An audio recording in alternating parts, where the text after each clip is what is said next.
इसको जरा ऐसे विचार किया जाए कि यदि कोई व्यक्ति कोई पाप कर्म करता है तो वो ये सोचता है कि ये किसी को पता न चले। क्यों? बताना तो नहीं चाहता, छुपाने का प्रयत्न करता है और पाप कर्म को छुपाने में सफल भी हो जाता है। अपने परिवार से छुपा लेता है, समाज से छुपा लेता है।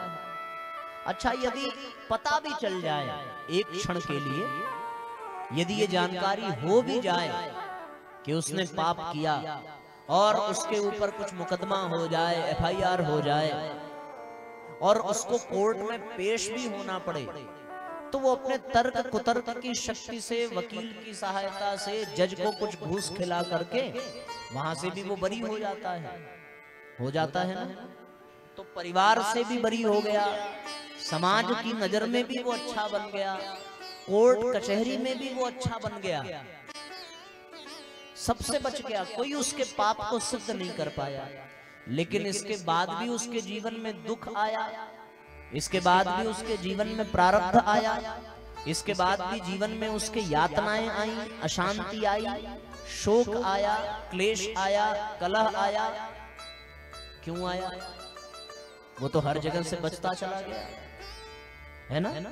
कोर्ट से भी बच गया, समाज के भी दंड से बच गया, परिवार के भी दंड से बच गया। फिर ये दंड कहां से आया? फिर उसको कैसे पाप भुगतना पड़ रहा है? फिर वो क्यों दुखी है?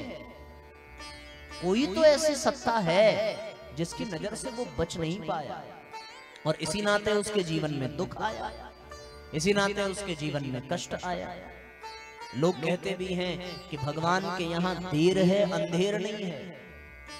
भगवान की जब लाठी चलती है तो उस लाठी में आवाज नहीं होती, लेकिन उसका असर बराबर जीव पर पड़ता है। तो जीव सबकी नजर में अच्छा बन सकता है, सबकी नजर से बच सकता है, पर परमात्मा की नजर से बच नहीं सकता। यदि कोर्ट कचहरी से भी बच गया, समाज के दंड विधान से बच गया, प्रशासन के दंड विधान से बच गया, परिवार में भी अपने आप को अच्छा सिद्ध कर दिया, उसके बाद भी उसके पाप कर्म के नाते उसके जीवन में कष्ट आ रहा है, तो इसका तात्पर्य यही है साथियों कि इस संसार में कोई ऐसी सत्ता है जिसके सामने कुछ भी छुप नहीं सकता। वो सबको समान रूप से देख रही है और सबको समान रूप से विधि के विधान के अनुसार परिणाम भी दे रही है। उस सत्ता को ही परमात्मा कहते हैं। वही सत्ता सत है, वही सत्ता चित है और वही सत्ता आनंद स्वरूप है।